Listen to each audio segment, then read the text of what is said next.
Hello everyone, welcome to Sriram's IS. I hope everybody is doing good, things are fine at your place. Let's start with today's session where we'll discuss these articles. Let me give you a quick brief of what we will be doing today.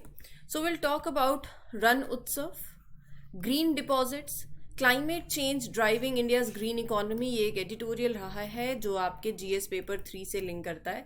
This also you can connect. Green deposits को आप prelims में भी use कर सकते हो, mains में भी use कर सकते हो. मार्बर्ग वायरस डिसीज के बारे में पढ़ेंगे और इंडियाज विटामिन के बारे में बात करेंगे. So this will be our topic of discussion for today. Now first of all, please mark your attendance by liking this lecture. Comment section आपके पास है, you can share your feedbacks and do subscribe to the channel also. You can trust the quality content that is being shared with you. Shriram's IS is serving the nation since 1985. So बाकी अगर आप prelims की तैयारी कर रहे हो upcoming 2025, so there is a prelims mastery course also that Shriram's IS is running for you. ये contact number आपको स्क्रीन्स पर दिख जाएगा and you can refer this number, जिसके चलते आप क्या बोलते हैं, you can get the course highlight. सारी डिटेल्स आपको बेसिकली वो दे देंगे. प्रीवियस ईयर क्वेश्चंस के साथ थीमेटिक लेक्चर्स हैं, करंट अफेयर्स हैं, टेस्ट सीरीज हैं, CSAT की क्लासेस है, 1-to-1 मेंटरशिप है. So complete detailing they will provide you. So you can refer the contact number that is mention on your screens. ठीक है जी, शुरू करते हैं आज का session with the very first article. हाल ही हमारे देश के प्रधानमंत्री ने इनवाइट किया है टू द पब्लिक कि एक्सपीरियंस दिस उत्सव, रन उत्सव, जो कि चलेगा टिल मार्च 2025. ठीक है, so let's talk about Rann Utsav. ये क्या है? ये एक हर साल ऑर्गेनाइज किया जाता है गुजरात टूरिज्म डिपार्टमेंट के द्वारा. एक कल्चरल फेस्टिवल है जो कि होता है in great Rann of Kutch, India का largest salt desert. Very important, geography भी इसमें साथ में अब जुड़ चुकी है, सो उस एंगल से भी इसको पढ़ते हैं. So Rann Utsav is a festival that happens every year in the Great Rann of Kutch, जो कि है largest salt desert. Great Rann of Kutch is the largest salt desert in India. Gujarat tourism department इसको ऑर्गेनाइज करती है. ये जो फेस्टिवल है, it is a celebration of culture, of tradition, the art of Kutch region. तो बहुत से विजिटर्स आते हैं, इंडिया से आते हैं, बाकी कंट्रीज से आते हैं. एंड ये जो रन ऑफ कच्छ है, it is a large area of salt marches. Right, it is located on the border, India और पाकिस्तान के बॉर्डर में it is located. Run of Kutch की अगर मैं आपके साथ बात करूं तो इंडिया और पाकिस्तान के बॉर्डर पे लोकेटेड है. और रन उत्सव जो है, it celebrates the heritage of Kutch, the cultural, the artistic heritage of Kutch, जिसमें डोमेस्टिक और इंटरनेशनल टूरिस्ट दोनों आते हैं. बेसिकली अगर मैं इसकी प्राइम लोकेशन बताऊं तो जो गुजरात की कच्छ डिस्ट्रिक्ट है वहां पड़ता है, एंड द स्मॉलर पोर्शन जो है वो पाकिस्तान के सिंध प्रोविंस में भी आता है. ठीक है, so the larger portion stretching east to west, bordered by the Thar Desert to the north and the Kutch Hills to the south. ठीक है जी, तो this is Great Rann of Kutch की अगर मैं बात करूं तो this is the larger portion of the Rann. It stretches from east to west. It is bordered by the Thar desert to the north. South में कच्छ हिल्स पड़ती हैं and it is located south east of the Great Rann. It extend southwards. It connects to the Gulf of Kutch. ये geography है. Geographical feature इसका देखें तो it lies close to sea level. Arabian sea से connected है via कोरी creek waste में, और east में गल्फ ऑफ कच्छ से. Right, it is one only large flooded grassland zone in the Indo Malayan realm. तो ये जो पूरा ज्योग्राफिकल फीचर है ना, मैप में देखोगे तो और ज्यादा क्लैरिटी आएगी आपको. सो ये कुछ समझाने का नहीं है, इट्स जस्ट फैक्चुअल कि अरेबियन सी से कनेक्टेड है, कैसे कनेक्टेड है. दो चीजें याद में रखना है, वेस्ट से क्रीक से, कोरी क्रीक, एंड ईस्ट से गल्फ ऑफ कच्छ से. क्लाइमेट समर्स में तो बहुत गर्मी होती है, टेम्परेचर जाता है 44 डिग्री सेल्सियस एवरेज जाता है, but it can reach up to 50 degree Celsius also. Winters में बहुत ज़्यादा ठंड हो जाती है, मतलब फ्रीजिंग लेवल तक टेम्परेचर ड्रॉप कर जाता है. राइट, और रही बात इसके इकोलॉजिकल सिग्निफिकेंस की, तो यहाँ पर आपको Indian wild ass, the Little Rann of Kutch जो है वो, it is home to this particular endangered species. Mangroves, desert plains, grass covered patches, they are very important for the animals living there. This area is a part of wildlife sanctuary also. तो ये भी आपको पता होना चाहिए कि ये reason जो है इस सेंचुरी का पार्ट है, जो कि इंडिया की लार्जेस्ट वाइल्ड लाइफ सेंचुरी है. डाइवर्स इकोसिस्टम यहाँ पर आपको देखने को मिलेगा. एक तरफ डेजर्ट है तो दूसरी तरफ समंदर है, अलग अलग प्लांट्स हैं, अलग अलग एनिमल्स हैं. राइट, तो इसका एक कल्चरल सिग्निफिकेंस भी है, हिस्टोरिकल सिग्निफिकेंस भी है. The run has seen Neolithic settlements.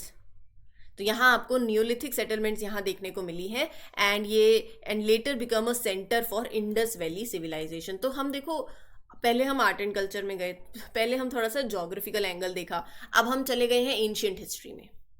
Thousands of years ago, during the Neolithic period, people lived there. They started farming.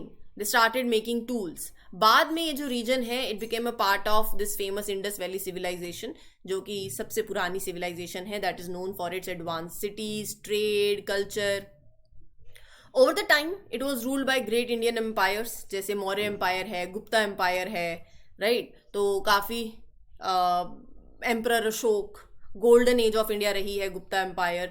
So historical empire जो है, it was ruled by them also this particular area. तो it is an important place रहा है trade के लिए, culture के लिए, administration के लिए, एंशिएंट टाइम्स में भी। फुल ऑफ नेचुरल डाइवर्सिटी से भरा हुआ है। Sindh in the north west, Arabian sea in the south west, Rajasthan पड़ता है in the north east, Kutch desert की अगर मैं बात करूँ तो, ठीक है। So the desert is an example of Holocene sedimentation. मतलब it showcase the layers of soil and sediments that are deposited over the last 10,000 years, right? So it is a rich in geological diversity, एक exciting place है for researchers to understand how nature and environment have evolved, ठीक है। अच्छा, before moving forward, let me tell you there are polity की classes that are there on the platform. If you want to have a look, you can. कोई polity में doubt आ रहा है तो फ्री ऑफ कॉस्ट ये sessions platform पे हैं, do refer in your preparation. Also other series are going on, current affair की सीरीज है। मान लो अगर कोई सिंगल करंट अफेयर के टॉपिक पे आपको डाउट है तो you can refer the current affair series also, ठीक है जी। चलिए आगे बढ़ते हैं with the very next article, Y green deposits are struggling to take root in India. इसके लिए तो पहले हमें ग्रीन डिपॉजिट्स के बारे में पता होना चाहिए। ग्रीन डिपॉजिट्स लगा लीजिए, जैसे मैं आपको सिंपल टर्म्स में अगर बताऊं तो सेविंग्स करते हैं, फिक्स डिपॉजिट्स होते हैं। तो ग्रीन डिपॉजिट्स वो स्पेशल टाइप्स ऑफ सेविंग्स हैं, वो फिक्स डिपॉजिट्स हैं that are offered by the banks, जहां पर आपका जो पैसा है ना वो फिर यूज होगा उन प्रोजेक्ट्स को फंड करने के लिए जो एनवायरमेंट के लिए अच्छे हैं। Are you getting my point? तो ग्रीन डिपॉजिट से जो पैसा आप जमा करोगे, बैंक उसको आगे यूज करता है, वो यूज कहाँ करेगा? वो करेगा रिन्यूएबल एनर्जी प्रोजेक्ट्स में, ऐसे प्रोजेक्ट्स को सपोर्ट करने में जो एनर्जी वेस्टेज जो होती है उसको कम कर रहे हैं, इको फ्रेंडली व्हीकल्स में, ताकि क्लीन ताकि क्लीन ट्रांसपोर्टेशन हो, राइट? सो समझ आया बात? So if you are putting your savings into a green deposit instead of this regular fixed deposit, bank उस पैसे को यूज करता है to support eco friendly projects, right? That is what green deposit is. लेकिन ये article, ये जो news में आया है, कॉन्टेक्स्ट ये है कि green deposits are struggling to take root. They are finding it difficult to become widely accepted or successful or adopted. क्या रीजंस हैं? देखो, बहुत से लोग हैं, बहुत से बिजनेसेस हैं, कुछ तो ऐसा हो सकता है ना कि they are not fully understanding the benefit of it, there is lack of awareness, पहला। दूसरा, जो ग्रीन प्रोजेक्ट्स हैं जैसे सोलर एनर्जी है, इलेक्ट्रिक व्हीकल्स है, उनको एक बहुत ज़्यादा, मतलब they need a lot of money up front. That may be the one of the reason that becomes making them less interactive. क्या पता there can be a reason की स्ट्रॉन्ग पॉलिसीज और इंफ्रास्ट्रक्चर बहुत ज़्यादा होना चाहिए that India lacks in to support the green initiatives. अगर हम इलेक्ट्रिक व्हीकल्स की बात करें तो चार्जिंग स्टेशंस भी होने चाहिए। और ना, बहुत से जो बिजनेसेस होते हैं, इंडिविजुअल्स हैं, वो शॉर्ट टर्म प्रॉफिट प्रायोरिटाइज करते हैं, लॉन्ग टर्म सस्टेनेबिलिटी नहीं करते, slowing down the green investment, right? Banks and financial institutions may not offer enough green financial products also. So there can be a number of reasons. But we'll talk about कि green deposits क्या हैं. Green deposits, वो मतलब आपने deposit, आपने जो किया है, बैंक में पैसा जमा किया है, वो पैसा आगे ग्रीन फाइनेंस के लिए यूज हो रहा है, एंड उस पर आपको जो इंटरेस्ट भी मिलता है, डिपॉजिट पे आपको इंटरेस्ट मिलता है ना, वही है। ये जो डिपॉजिट्स हैं इंडियन रुपी के अंदर, दे आर डिनोमिनेटेड और रिजर्व बैंक ऑफ इंडिया के फ्रेमवर्क के हिसाब से। Funds raise through green deposits are directed towards sustainable and environment friendly projects, जैसे सोलर एनर्जी का प्रोजेक्ट है, विंड एनर्जी का है, बायोमास का है, हाइड्रो पावर का है, तो वहाँ यूज़ होता है। जैसे एनर्जी एफिशिएंसी का कोई प्रोजेक्ट है, क्लीन ट्रांसपोर्टेशन का, फॉर एग्जांपल इलेक्ट्रिक व्हीकल्स ही हो गया, क्लाइमेट चेंज अडॉप्टेशन के प्रोजेक्ट में, कोई सस्टेनेबल वाटर या वेस्ट मैनेजमेंट का कोई प्रोजेक्ट चल रहा है, development of green buildings, coastal marine environment projects, certified organic farming को सपोर्ट करना, राइट। सो ऐसे जो प्रोजेक्ट्स हैं उसमें ग्रीन डिपॉजिट्स आर यूज्ड। ठीक है, तो यहाँ पे जैसे रेगुलर आपको फिक्स डिपॉजिट्स के अंदर होता है, वैसे ही ग्रीन डिपॉजिट्स में भी एक फिक्स टेन्योर होता है, इंटरेस्ट होता है, एंड जो फंड एलोकेशन है it is subject to an annual third party audit, ये इंश्योर करने के लिए कि ग्रीन फाइनेंस नॉर्म्स के साथ यू आर कंप्लाइंग और not, right. Just like the regular fix deposits, green deposits let you on that interest. एक third party check हर साल होता है टू इंश्योर कि money is being used genuinely in the green projects. Your deposited जो deposits हैं they are protected by Deposit Insurance and Credit Guarantee Corporation. Now, priority sector lending. See, if the projects are funded by green deposits, they also meet priority sector lending guidelines जो RBI ने set करी हैं. They are given special recognition, right? So, green deposits overall एक safe interest earning deposits हैं that they help in building एक sustainable future की जब मैं बात कर सकती हूँ, क्योंकि एट लास्ट एक सस्टेनेबल फ्यूचर ये जब आप रिन्यूएबल एनर्जी की तरफ बात कर रहे हो। तो इको फ्रेंडली प्रोजेक्ट्स को ये सपोर्ट करते हैं, green building, organic farming, ocean conservation, और जो आपका पैसा है that is audited to ensure कि वो रिस्पॉन्सिबली यूज हो रहा है, right. Now moving ahead to the next article, just a minute. Rwanda has successfully contained and declared its first ever Marburg virus disease outbreak officially after 42-day period without new cases. Rwanda experienced its first outbreak. ये एक rare और एक dangerous illness है जिसका नाम है Marburg virus disease, but has now मतलब it has successfully stopped. Rwanda has successfully declared its first ever Marburg virus disease outbreak officially after a 42-day period without new cases. अब case जो है वो नहीं आया 42 दिन से. मार्बर्ग वायरस डिसीज एक सीवियर, एक डेडली डिसीज है. मार्बर्ग वायरस से होता है, जैसे इबोला वायरस है वैसे ही. जैसे कोई इंजेक्टेड पर्सन से ये आगे ट्रांसमिट हो सकता है विद द बॉडीली फ्लूइड्स. मैं आपको इसका पूरा ट्रांसमिशन और सब बताती हूँ. It is a severe and fatal hemorrhagic fever. Marburg virus से होता है. फर्टिलिटी रेट बहुत ज़्यादा है. कोई अप्रूव्ड ट्रीटमेंट अभी तक करंटली अवेलेबल नहीं है. फ्रूट बैट से बेसिकली ये ट्रांसमिट होता है टू ह्यूमंस. जब मतलब it can spread direct through direct contact with the bodily fluids of infected individuals. High fever होता है, सीवियर हेडेक होता है, और जैसे जैसे अगर ये और बढ़ता रहा तो सीवियर ब्लीडिंग होगी, शॉक होगा, multi organ failure with death 8 से 9 दिन के अंदर. अगर पोस्ट सिम्टम्स आते हैं उसके सिम्टम्स के 8-9 दिन बाद अगर चीज़ें सीवियर हो जाती हैं तो ठीक है. लेटर सिम्टम्स में जैसे ब्लीडिंग होना बहुत ज़्यादा शुरू हो जाएगी inside outside the body. Organ failure हो सकता है. If untreated then most people die also with in 8 to 9 days. देखो खतरा क्यों होता है, क्योंकि बहुत तेजी से फैलता है with the close contact with the sick people, और ट्रीटमेंट के बिना it can lead to death in many of the cases. अच्छा, अगर मैं इसके डायग्नोसिस की बात करूं तो स्पेशल टेस्ट जैसे RT-PCR एंड वायरस आइसोलेशन. तो RT-PCR virus isolation it requires maximum biohazard containment. No approved vaccine or antiviral treatments, supportive care, right? Rehydration. देखो कोई वैक्सीन नहीं है, कोई स्पेसिफिक मेडिसिन नहीं है इस वायरस को क्योर करने के लिए. आपको जैसे सिम्टम्स होगा उस हिसाब से आपको ट्रीटमेंट दिया जाएगा. सपोर्टिव केयर है, you keep the patient stable, improve their chances of survival, help by giving fluids. और कैसे आप इसको होने से आगे बचा सकते हैं. Teach people how to avoid getting infected. Community awareness लेकर आना. जो the one who are died handle their bodies safely from MVD safely so that you prevent others from catching it also. Safe burials. Find people who were in contact with the person who was sick to monitor them for their symptoms. Make sure doctors हैं, nurses हैं, they follow the strict safety rules, ठीक है। अच्छा, अब ना इसके context में आपको रवांडा के बारे में भी पता होना चाहिए। मैप में आई शो यू, ये एक ईस्ट सेंट्रल अफ्रीकन कंट्री है, लैंड ऑफ 1000 हिल्स भी इसको बोलते हैं, और Tanzania, Uganda, Congo, Nile Congo river यहाँ से बहती भी हैं। अगर आप इसको मैप में देखेंगे, ये देखो, दैट इज दिस रीजन, इधर है युगांडा, इधर है कोंगो, इधर है तंजानिया, ठीक है। तो कुछ एरिया, अच्छा मैप में कौन कौन सी कंट्रीज लगती हैं, कि गाली इसकी कैपिटल है, दो ये बड़ी रिवर्स हैं, कोंगो और नाइल रिवर, जो यहाँ से बहती हैं, राइट। तो ये थोड़ा सा लोकेशन बेस्ड है जो आपको मालूम होना चाहिए।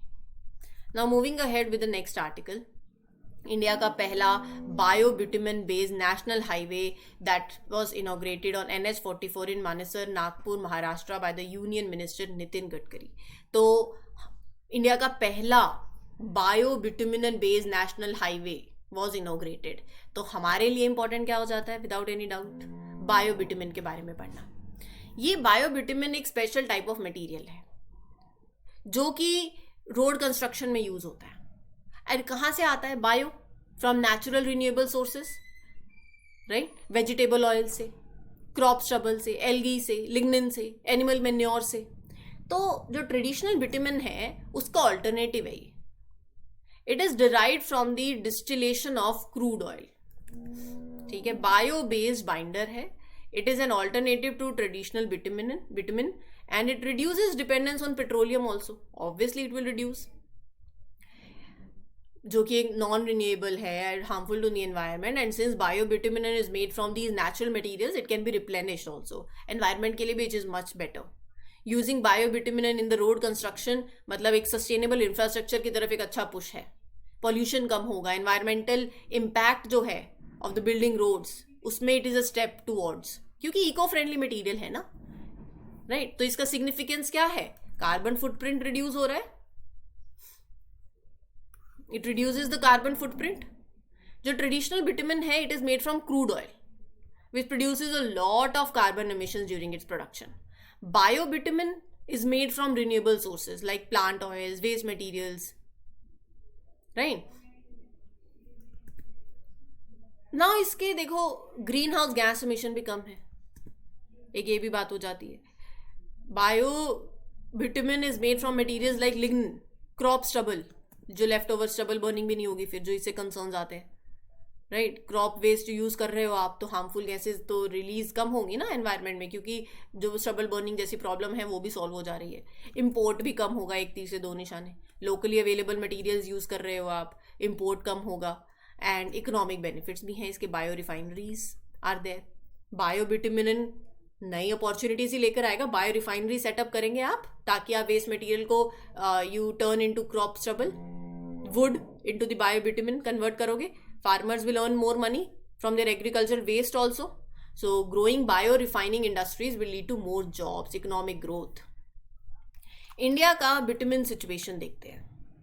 इंडिया इंपोर्ट करता है 50% of its total annual bitumen requirements, मतलब 2023-24 में देखो तो 3.21 मिलियन टन, और हम जो लोकली प्रोड्यूस करते हैं that is 5.24 million tonne of bitumen, ठीक है। डिमांड को मीट करने के लिए हम 50% इंपोर्ट करते हैं, फिर डिमांड बहुत है और हर साल बढ़ रही है। पिछले 5 सालों में अगर आप देखो तो on an average it is 7.7 million ton की डिमांड। 2023-24 में इंडिया ने कंस्ट्रक्ट किया 12,300 kilometre national highway, average 34 kilometre per day on an average the country build its this. Rapid road development हुई है, मतलब ज़्यादा डिमांड रही है फिर बिटुमेन की, right. I hope bio bitumen is clear to you. अच्छा, ग्रीन इकोनॉमी की बात करते हैं। अभी हमने ग्रीन डिपॉजिट्स की बात करी, उसको भी आप इससे कनेक्ट कर सकते हो।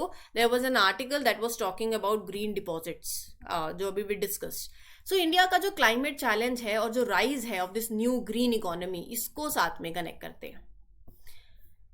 ग्रीन इकोनॉमी ऐसा इकोनॉमिक सिस्टम है जो फोकस करता है ऑन मेकिंग श्योर कि एनवायरमेंट हेल्दी रहे, सोशल फेयरनेस रहे, इकोनॉमिक ग्रोथ रहे। ग्रीन इकोनॉमी मतलब you protect the environment, you use natural resources wisely, reduce pollution, right, social inclusion हो, economic growth हो। अब climate change का green economy से क्या connection है वो देखते हैं, और जो points बता रही हूँ लिखते जाना, please make sure that you right all the point that I share. पहला, ये देखो हम लोग ना क्लाइमेट चेंज से बहुत से चैलेंजेस फेस कर रहे हैं, और ये जो चैलेंजेस हैं they are helping push the country towards green economy now. बाढ़, हीट वेव्स, साइक्लोन्स, कितनी एनर्जी सप्लाईज डिस्टर्ब होती हैं इससे. ये सब दिखा रही हैं कि हम कितने डिपेंडेंट हैं उन फॉसिल फ्यूल्स. हिमाचल प्रदेश में 2023 में बाढ़ आई थी, इंफ्रास्ट्रक्चर डैमेज हो गया, एनर्जी नेटवर्क सारे, उसकी वजह से इंडिया ने अपना रिन्यूएबल एनर्जी यूज इंक्रीज किया. पहला. दूसरा, चेंजिंग वेदर पैटर्न्स होते हैं, अनप्रिडिक्टेबल मॉनसून्स है, टेम्परेचर बढ़ रहा है, it is harming farmers income. So wheat की yield could drop up to 40% by 2080. So we are pushing towards sustainable farming, zero budget natural farming, green economy. Sea level बढ़ रहा है, coast lines threat face कर रही हैं. ये बताया जा रहा है कि 2050 तक 36 मिलियन पीपल माइट बी डिप्लेस्ड क्योंकि राइजिंग सी लेवल्स हैं, और इसको कॉम्बैट करने के लिए India is investing in mangrove planting. Right. Water scarcity हो रही है. ग्रीन सॉल्यूशन क्या है? Waste water recycling, solar power irrigation system. तो that is a connection. In simple terms you can say climate change is forcing you now to adopt these sustainable ways of living, to adopt this new way of living. लेकिन देखो वही दिक्कत है, एक तो जैसे green deposit, investment चाहिए, infrastructure चाहिए, we are highly dependent on fossil fuels, एकदम से ट्रांजिशन नहीं हो सकता है, फाइनेंशियल कॉन्स्ट्रेंट्स हैं, पॉलिसी अनसर्टेनिटी है, सो टेक्नोलॉजिकल गैप है, अर्बनाइजेशन है, रिसोर्स स्कैर्सिटी है क्योंकि सिटीज ग्रो कर रही हैं रैपिडली, रिसोर्सेज पे प्रेशर पड़ता है. सो ये सारे रॉड ब्लॉक्स आ जाते हैं. फिर तो रॉड ब्लॉक्स हैं तो यही इनका सोल्यूशन है. बेटर एंड इंफ्रास्ट्रक्चर लेकर आइए, make technologies in India, right, local production, green financing को बूस्ट करने के लिए ये ग्रीन डिपॉजिट्स रेज करें, more money from that, awareness लेकर आए, बेटर पॉलिसीज लेकर आए, इलेक्ट्रिक व्हीकल इंफ्रास्ट्रक्चर को और ज़्यादा एक्सपैंड करें, इन्वेस्ट करें, और वैसा ही वर्कफोर्स चाहिए तो उनको उसमें स्किलिंग दें, है कि नहीं. So this is the whole session for today. I hope things are clear to you, and for more such information do subscribe to Shriram's IAS. This is your mentor Aarzoo Kakkar signing off. Happy learning everyone, all the best, thank you.